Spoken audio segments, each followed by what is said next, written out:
revolution, a deliberate yet subliminal process for all but humankind. We cannot wait. It's one small step for man, one giant leap for mankind. He's on the move.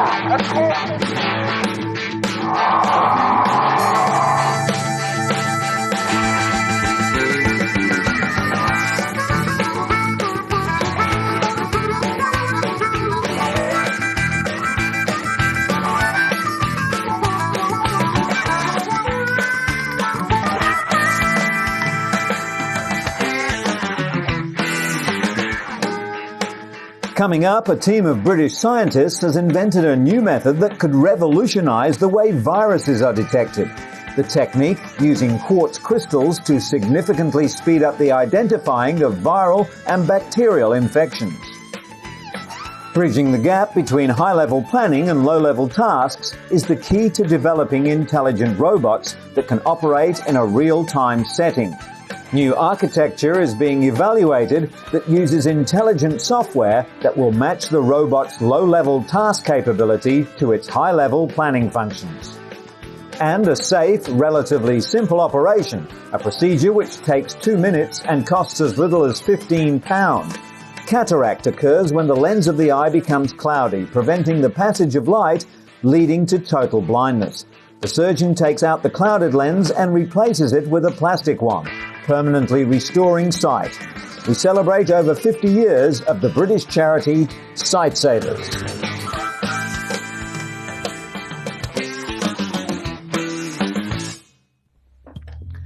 Automation. It's become so integrated into our society that it's difficult to imagine life without it. All around us, automated systems and robotic systems perform tasks and provide services with efficiency and precision. But if we're ever to free ourselves from laborious or dangerous tasks, we must develop smarter and more sophisticated systems, not only to make life easier and to expand our technological horizons, but to create opportunities. Opportunities here on Earth, on the space station, and on other planets.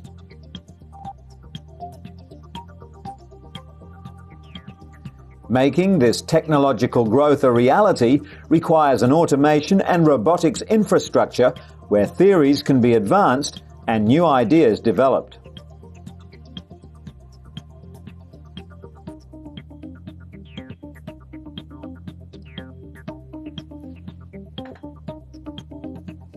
NASA's Johnson Space Center in Houston, Texas, is home to just such a center. Through it, NASA offers its extensive experience with teleoperated systems in space, development experience in robotic technology, and know-how in extending human work capacity in hostile environments. At its automation and robotics division, highly experienced engineers use this expertise to develop, adapt, and refine robotic systems. The unique facilities are highly sought after by research and engineering firms from around the globe for the purpose of joint ventures as well as information exchanges. Many of the division's capabilities are best showcased through its efforts to meet the automation and robotic needs for the International Space Station. At the Robotic Systems Evaluation Lab, engineers are adapting existing tele-robotic technology to meet space station needs. This undersea robot has been adapted to emulate one of the space station's many dexterous manipulators. By emulating this key component, designers are able to run high-fidelity simulations on other station hardware that must interact with it. Doing so, very specific functions can be developed here and ultimately be used in space. This system is used to verify interfaces on space station flight hardware. To ensure that work sites in the laboratory are faithful to space station specifications, precise computer models of the work site environment are put through kinematic analysis. With multiple views of the robot in motion, designers can analyze the assembly sequence for the space station and can even predict hindrances at the actual work site. After the final design is proposed, kinematic analysis is used again to verify accuracy right down to visual access and placements of handholds. The Space Centre's need for tele-robotic systems will also include dual-armed remote manipulators to capitalize on existing human skills.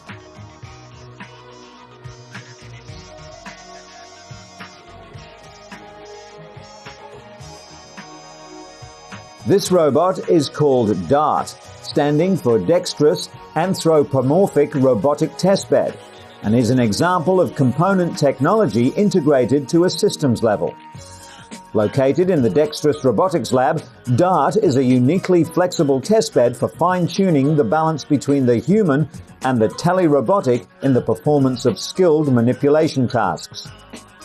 Robotic prehensile hands can be remarkably human-like.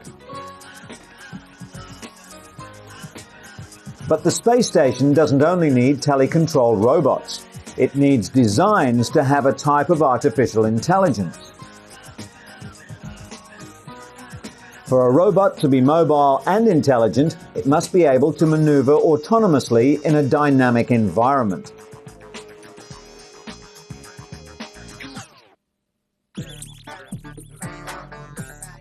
This robot is the brainchild of engineers in the Robotic Systems Technology branch. Through an integrated system that includes various sensors and a laser rangefinder, the robot is able to navigate by landmarks while sensing and reacting to obstacles in its path. In the Mobile Robotics Lab, the ability to perform other low-level tasks is added to a similar mobile robot.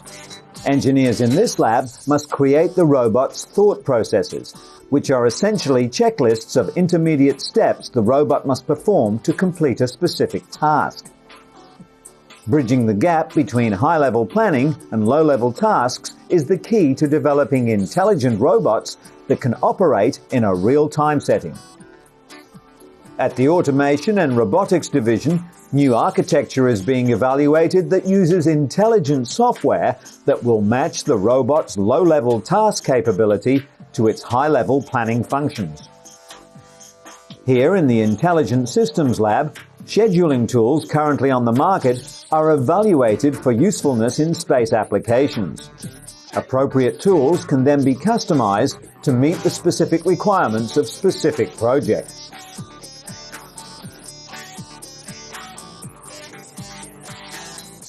Even the Johnson Space Centre's systems engineering facility has performed with improved efficiency using an existing scheduling tool adapted to meet the facility's needs.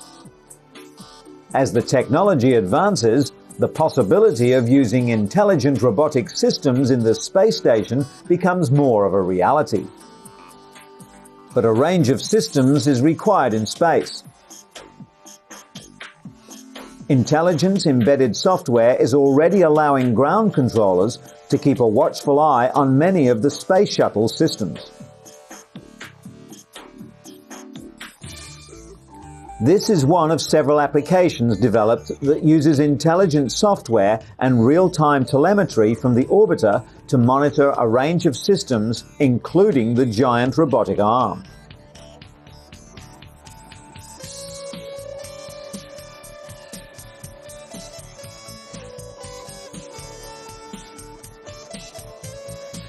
It's part of a suite of decision support tools which allows ground controllers to receive up-to-date status of shuttle systems with just a glance.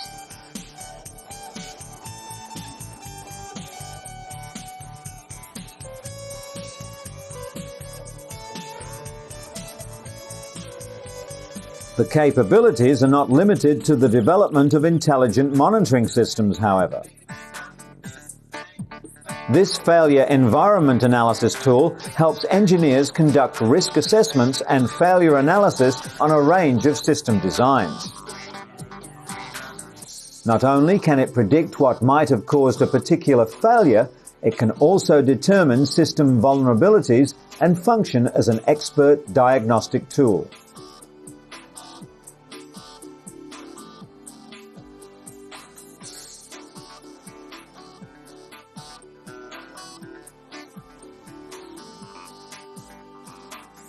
This simulation is another valuable robotic design tool. It enables designers to model systems and operations using libraries of predefined software to predict performance. Naturally, the space station's needs are not limited to automated systems. It will also require people.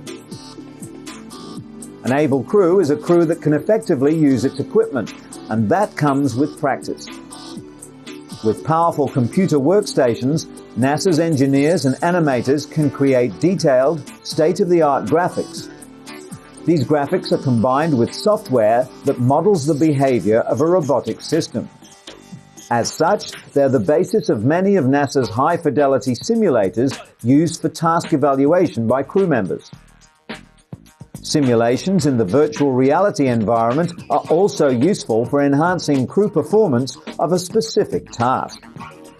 Time spent training in a virtual environment helped astronauts train for the Hubble servicing mission. Through these efforts to provide the technology needed for the space station, NASA's Automated and Robotics Division has added substantially to its expertise.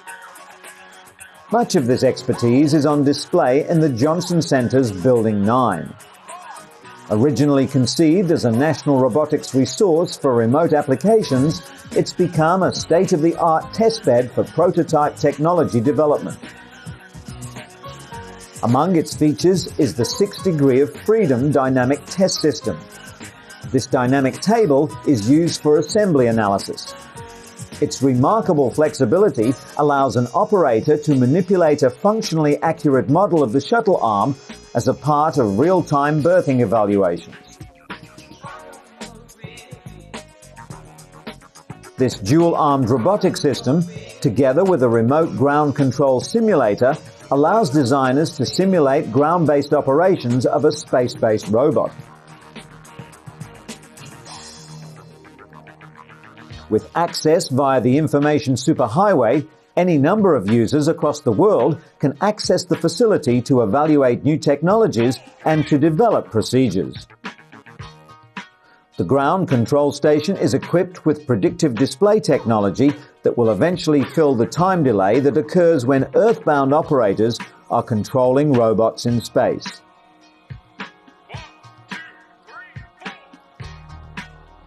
Building 9 is also home to a working model of the shuttle's arm, with which NASA's astronauts and engineers have become highly skilled in telerobotic training and operations.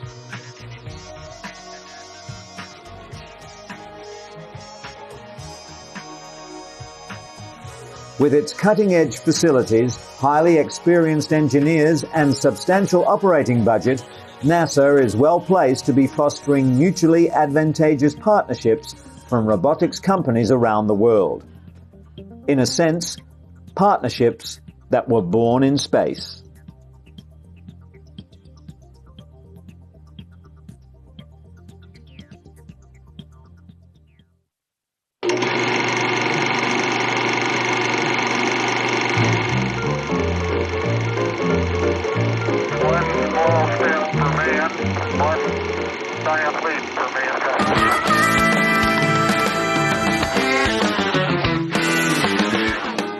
It's mid-morning in the West African state of Gambia, but for 50-year-old Mamadou Sowe, it might as well be night.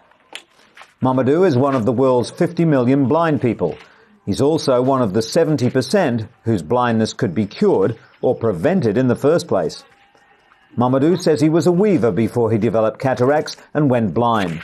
Now, like so many fellow sufferers, he can't work or take care of himself and is dependent on others. Diseases like cataract, river blindness, vitamin A deficiency, and trachoma can all be prevented or treated using relatively inexpensive methods. This is where the work of Sight Savers International is making a huge difference. It works in scores of countries in Africa, Asia, and the Caribbean, screening local people for eye problems, distributing preventative medicine, and conducting sight-saving operations. For the last 5 years, the Bassi Eye Unit in eastern Gambia has offered Mamadou and thousands of others hope. Announcements on local radio bring them to regular eye camps run by Sight Savers International. Travelling eye surgeons carry out cataract operations here. Over a period of 3 days, Mamadou and hundreds of others will put themselves in the hands of sightsavers. Cataract is the most common cause of blindness worldwide, and 90% of sufferers live in the developing world. Sightsavers is trying to reach them, offering a cheap, simple operation that can restore their sight. 50 years ago, blindness was widespread amongst the people of Western Africa, a situation the developed world knew little about. Isolated communities were scattered about where all of the people were blind. They really thought that the whole world was blind, but this phenomenon stretched across 7 countries.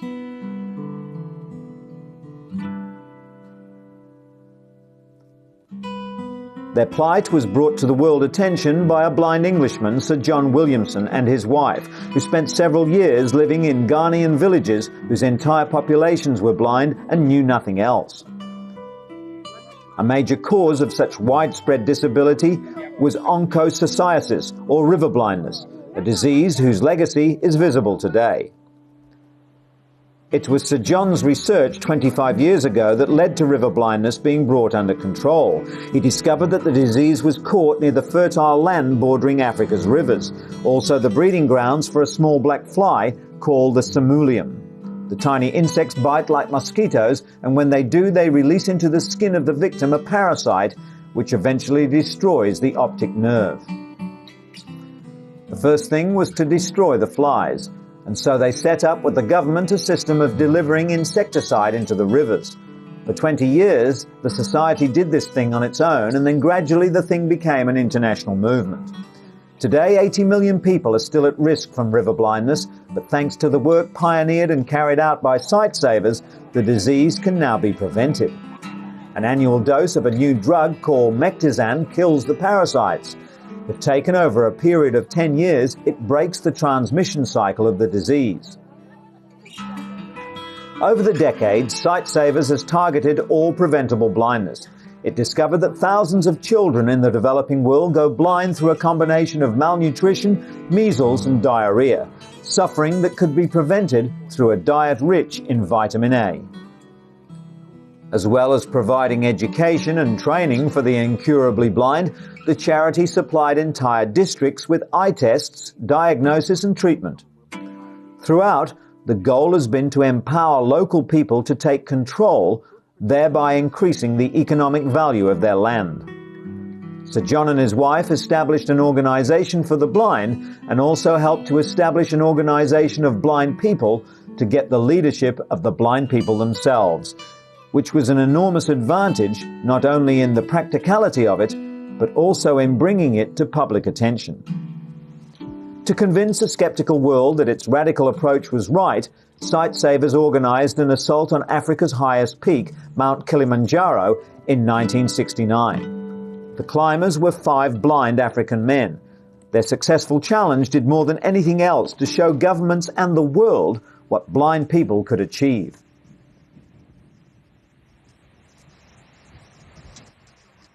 30 years later, another group of blind and visually impaired youngsters followed in their footsteps. This time, the challenge was to raise money for another special cause. Over a period of 2 years, Sightsavers aims to treat 400,000 people like these at the Vivekananda Eye Hospital in West Bengal. They're queuing to register for sight-restoring cataract operations. It's part of Sightsavers' way of marking its own 50th anniversary and of contributing to a powerful campaign called Vision 2020, mounted by the World Health Organization and non-governmental organizations, which aims to eliminate curable blindness over the next 2 decades. The operation is a safe, relatively simple one, a procedure which takes 2 minutes and costs as little as £15. Cataract occurs when the lens of the eye becomes cloudy, preventing the passage of light and leading to total blindness. The surgeon takes out the clouded lens and replaces it with a plastic one, permanently restoring sight. Over the past 50 years, Such operations and other pioneering work has enabled sightsavers to restore sight to 4 million people and treated 45 million others. Sir John Wilson, the man who galvanized the world to tackle blindness, died in 1999. For him, such a remarkable achievement still wasn't enough. There are 450 million disabled people in the world, and at least half that disability is preventable, not just blindness, but deafness, orthopedic handicap, mental handicap.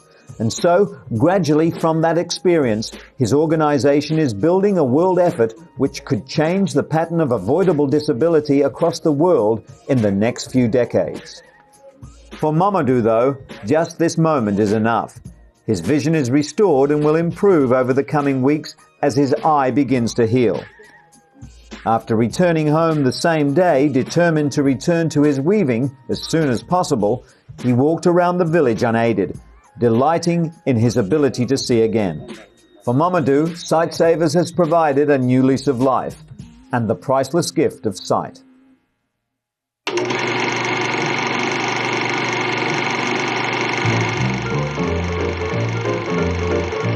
One small step for man, one giant leap for mankind.